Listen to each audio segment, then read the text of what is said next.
मेरी मानो तो शॉपिंग का विचार कुछ दिनों के लिए अपने दिमाग से निकाल ही दो। मैं तुम्हें अगले महीने पक्का शॉपिंग कराने ले जाऊंगा। अभी मुझे चलना चाहिए, वरना राजू को स्कूल पहुंचने में देर हो जाएगी। देखिए जी, अब आपके ये बहाने पुराने हो चुके हैं।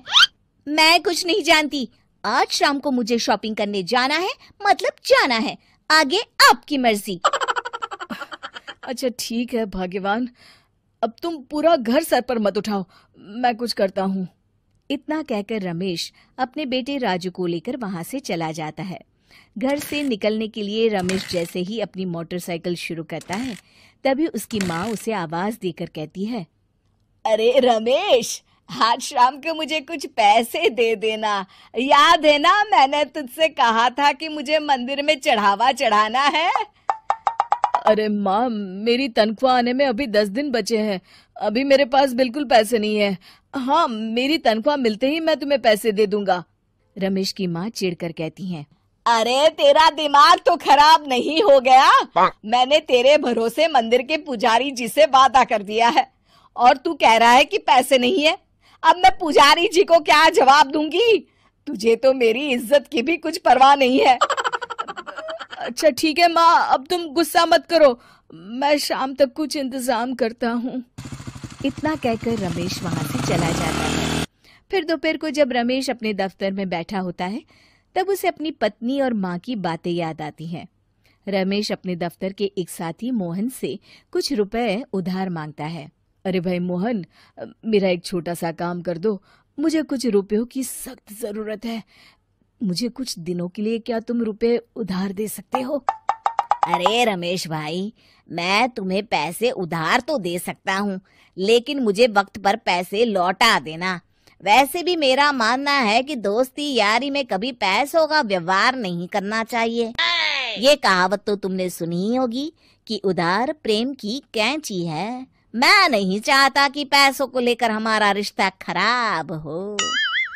अरे मोहन, तुम बिल्कुल चिंता मत करो, मैं तुम्हारे पैसे वक्त पर लौटा दूंगा। फिर मोहन रमेश को पैसे दे देता है। शाम को घर आकर रमेश कुछ पैसे अपनी माँ को देता है और साथ ही अपनी पत्नी को भी शॉपिंग कराने बाजार लेकर जाता है। रमेश की पत्नी और उसकी माँ का स्वभाव जरूरत से ज्यादा खर्चीला होने के कारण दोनों हमेशा बेवजह पैसे खर्च करती हैं। फिर एक दिन, सुनिए जी, अगले हफ्ते हमने छुट्टियों में कहीं बाहर जाने का प्लान बनाया था। आपने पैसों का इंतजाम कर लिया ना? अरे अभी कहाँ, अभी तो मेरे पास बिल्कुल पैसे नहीं है। हम कभी और चले जाएंगे। देखिए जी, मैंने सभी सहेलियों से कह दिया है कि मैं बाहर घूमने जा रही हूँ। अगर मैं नहीं गई तो सब मुझ पर हंसेंगी। आप कहीं से भी पैसों का इंतजाम कीजिए जी। इतना कहकर रमेश की पत्नी वहां से चली जाती है। वहीं दूसरी तरफ रमेश की माँ भी तीर्थ यात्रा जाने की जिद करती है और रमेश से पैसे मांगती है। फिर अगले दिन रमेश एक सेठ से पैसे उधार लेकर अपनी पत्नी और बेटे को घुमाने ले जाता है और अपनी माँ को भी तीर्थ यात्रा पर भेज देता है। लेकिन जैसे ही रमेश अपनी छुट्टियां बिताकर वापस आता है, कर्जदार उसका जीना मुश्किल कर देते हैं। इतना ज्यादा कर्ज एक साथ अपने ऊपर देख रमेश काफी परेशान रहने लगता है। फिर एक दिन राजू की स्कूल की फीस वक्त पर न भर पाने के कारण रमेश को स्कूल में बुलाया जाता है। स्कूल के प्रिंसिपल साहब रमेश को सख्त हिदायत देते हैं कि अगर वक्त पर स्कूल की फीस नहीं भरी गई तो उनके बेटे का नाम स्कूल से काट दिया जाएगा। अपने बेटे की स्कूल की फीस भरने के लिए रमेश अपने दोस्त गिरधारी से कुछ पैसे उधार ले लेता है और स्कूल की फीस भर देता है। रमेश की माँ और उसकी पत्नी खर्चे और घर की जिम्मेदारी संभालते संभालते धीरे धीरे रमेश पूरी तरह कर्ज में डूब जाता है। और तभी एक दिन दफ्तर में काम करते समय रमेश की तबीयत अचानक बिगड़ जाती है और वो बेहोश होकर गिर पड़ता है। उसे जल्दी से पास के एक अस्पताल में भर्ती कराया जाता है। रमेश के घर वालों को ये बात पता चल जाती है तो वे सभी अस्पताल पहुंचते हैं। अस्पताल के डॉक्टर साहब उन्हें बताते हैं, देखिए, देर रात तक जागने और जरूरत से ज्यादा काम करने की वजह से इन्हें चक्कर आ गया था। बेहतर यही होगा कि इन्हें कुछ दिनों के लिए पूरी तरह आराम करने दिया जाए।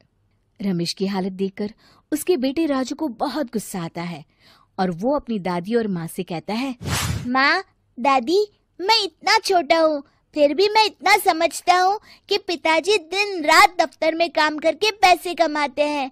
पिताजी अकेला पूरा घर संभालते हैं और आप दोनों अपने फिजूल के खर्चों के लिए उन पर दबाव डालते रहते हैं। आज पिताजी की हालत के जिम्मेदार तो आप दोनों हैं। राजू की समझदारी भरी बातें सुनकर रमेश की माँ और पत्नी को अपनी गलती का एहसास होता है और दोनों की आंखों में आंसू आ जाते हैं। फिर कुछ दिनों के बाद रमेश की तबीयत एकदम अच्छी हो जाती है और वो पहले की तरह